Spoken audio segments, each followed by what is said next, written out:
तो फाइनली साल की मोस्ट अवेटेड फिल्म यानी कल्कि का मोस्ट अवेटेड ट्रेलर आ चुका है और इसको देखने के बाद मैं एक ही बात कह सकता हूं कि मुझे ट्रेलर डेफिनेटली काफी ज्यादा इंप्रेसिव लगा और इसी वजह से मैं इस वीडियो में ट्रेलर का रिव्यू तो करूंगा ही, लेकिन उससे भी ज्यादा इसका कंप्लीट ब्रेकडाउन दूंगा फर्स्ट फ्रेम से लेकर लास्ट फ्रेम तक, जिससे ना सिर्फ आप कल्कि फिल्म के कैरेक्टर्स के बारे में समझ जाएंगे but at the same time आपको ये भी पता चल जाएगा कि इस फिल्म की पूरी स्टोरी क्या होने वाली है। जहां मैं ट्रेलर के फर्स्ट फ्रेम से शुरू करूं तो ये बात हमें क्लियरली बता दी गई है कि ये स्टोरी काशी में सेट है, जो कि इस धरती की सबसे पहली जगह भी थी और यही इस धरती की सबसे आखिरी जगह होने वाली है। और यहाँ पे लोगों को दो ग्रुप्स में डिवाइड कर दिया गया है, यानी जो रिच और अमीर लोग हैं वो ऊपर कॉम्प्लेक्स में रहते हैं जिनके पास काफी सारा पैसा भी है, पैसा यानी कि यूनिट्स। वही जो हमारा सेकंड ग्रुप है जो कि नीचे रहता है वो है गरीब लोगों का, जिनके पास ना ही फूड है ना ही वाटर है, बेसिकली उनके पास लाइफ की कोई भी बेसिक नेसेसिटीज नहीं है। सेकेंडली जो आप इन्वर्टेड पिरामिड जैसा स्ट्रक्चर देख रहे हैं जिसको ये लोग कॉम्प्लेक्स कहते हैं, हर गरीब इंसान की इच्छा वही है कि वो भी एक दिन कॉम्प्लेक्स पे पहुंचे, क्योंकि अगर आप एक सीन देखेंगे तो उसमें दिखाया जा रहा है कि कॉम्प्लेक्स के लोग नीचे की दुनिया से जितने भी रिसोर्सेज हैं उस सभी को खींच रहे हैं। अब इसके बाद ऐसा दिखाया जाता है कि पूरा जो कॉम्प्लेक्स है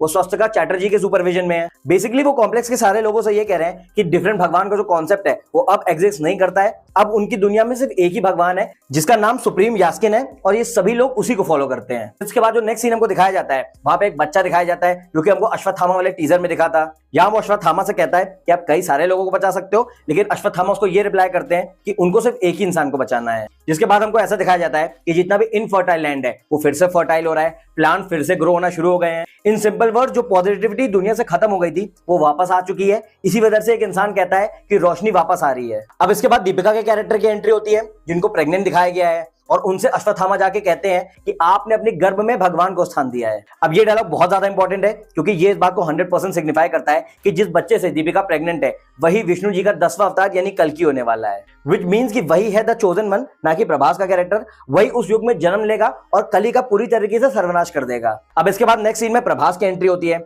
जिनके कैरेक्टर का नाम भैरवा है। हम सब जानते हैं कि उनका कैरेक्टर फिल्म में एक बाउंटी हंटर का है, यानी वो कई सारे ऑपरेशंस एग्जीक्यूट करता है ताकि वो ढेर सारी यूनिट्स कमा सके। साथ ही हमको ये भी दिखाया गया है कि आम लोगों की तरह प्रभास का भी यही सपना है कि वो एक दिन कॉम्प्लेक्स जा सके और इसी वजह से वो कहता है कि वो एक सपना देख रहा था कि वो कॉम्प्लेक्स पहुंच चुका है। जिसके बाद उसका दोस्त कहता है कि 1 मिलियन यूनिट्स है तेरे पास, जो कि इस बात को सिग्निफाई करती है कि किसी भी इंसान को कॉम्प्लेक्स तक पहुंचने के लिए 1 मिलियन यूनिट्स की जरूरत होती है। अब इसके बाद दिखाया जाता है कि स्वस्तिका चैटर्जी का कैरेक्टर खुद भैरवा से कांटेक्ट करता है। बेसिकली वो ये चाहते हैं कि भैरवा का कैरेक्टर हंट करके दीपिका को उनके पास ले आए, जिस वजह से वो उसको 1 मिलियन यूनिट्स का ऑफर देते हैं। अब डेफिनेटली भैरवा कॉम्प्लेक्स जाना चाहता है तो वो उस बाउंटी को एक्सेप्ट कर लेता है। इसके बाद जब वो अल्टीमेटली दीपिका को किडनैप करने जाता है तो वहां पे उसको दीपिका तो मिल जाती है, लेकिन उनके साथ अश्वत्थामा भी मिलते हैं जिसने प्रॉमिस किया था कि वो दीपिका की अंतक रक्षा करेंगे। ये बेसिकली फिल्म का one of the most important scene होगा जहां पे भैरवा और अश्वत्थामा का कैरेक्टर पहली बार एक दूसरे के सामने आएगा। दोनों में बहुत ही ज्यादा बड़ी वाली लड़ाई होगी जिसके ग्लिम्स हम ट्रेलर के एक्शन सीक्वेंसेस में देख सकते हैं। बेसिकली ऐसा अश्वत्थामा इसलिए कर पाते हैं क्योंकि अगर आप ध्यान से देखेंगे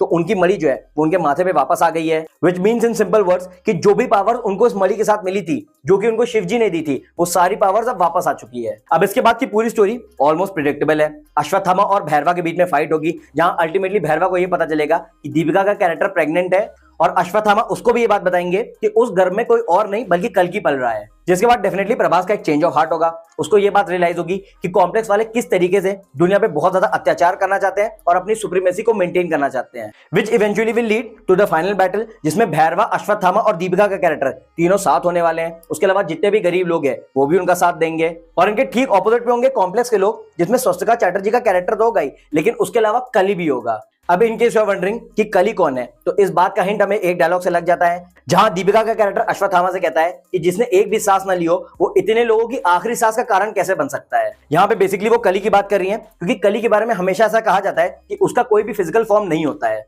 बेसिकली हमारे अंदर की जो ग्रीड होती है, जो लालच होता है, जो जेलिसी होती है, बेसिकली एक ह्यूमन नेचर के जितने भी नेगेटिव एस्पेक्ट्स होते हैं उसी से कली बनता है। तो ये बात तो हम सभी को पता है कि कमल हसन ही इस फिल्म में कली होने वाले हैं, जिनकी एंट्री बहुत ही ज्यादा सॉलिड नोट पे हुई है और ऐसी भी स्ट्रॉन्ग पॉसिबिलिटी है कि उनका फिजिकल फॉर्म तो दिखा दिया गया है, लेकिन हो सकता है उनको सर्वाइव करने के लिए कोई भी फूड या फिर नेचुरल रिसोर्सेज की जरूरत ना हो। बेसिकली वो जितनी भी ह्यूमन माइंड के अंदर इविल थॉट्स है उसी से अपनी एनर्जी को डिराइव करते हो और इसी से वो सर्वाइव करते हो। तो अब बस ये देखना इंटरेस्टिंग होगा कि हमारी एशियन हिस्ट्री को हमारी मॉडर्न टेक्नोलॉजी से कैसे ब्लेंड किया जा सकता है, जिसका बहुत सॉलिड ग्लिम्स हमको ट्रेलर में मिल जाता है। यहाँ पे अश्वत्थामा महाभारत की वॉर हारते हुए दिख रहे हैं। बट दो इंपॉर्टेंट चीजें जो कि ट्रेलर में मुझे थोड़ी बहुत अंडरवेलमिंग लगी वो ये थी कि एक जो प्रभास के एक्सप्रेशंस आ रहे हैं वो थोड़े बहुत रोबोटिक आ रहे हैं। बेसिकली ऐसा लग रहा है कि he is not trying too hard, वो ऐसा लग रहा है दो चार एक्सप्रेशन में ही खेल रहे हैं। और सेकंड और मोस्ट इंपॉर्टेंट पॉइंट जो कि वही है जो मैं पिछले 2-3 हफ्ते से कहता आ रहा हूं कि कल की फिल्म को एक प्रोफेशनल डबिंग आर्टिस्ट चाहिए। मुझे नहीं पता कि ये किसकी चॉइस थी कि प्रभास खुद अपनी वॉइस को डब करे, लेकिन जिस तरीके से हमको प्रभास की वॉइस सुनाई दे रही है उसको सुनने में तो यही लग रहा है कि इस फिल्म में भी प्रभास की जगह शरद केलकर को ही लेना चाहिए था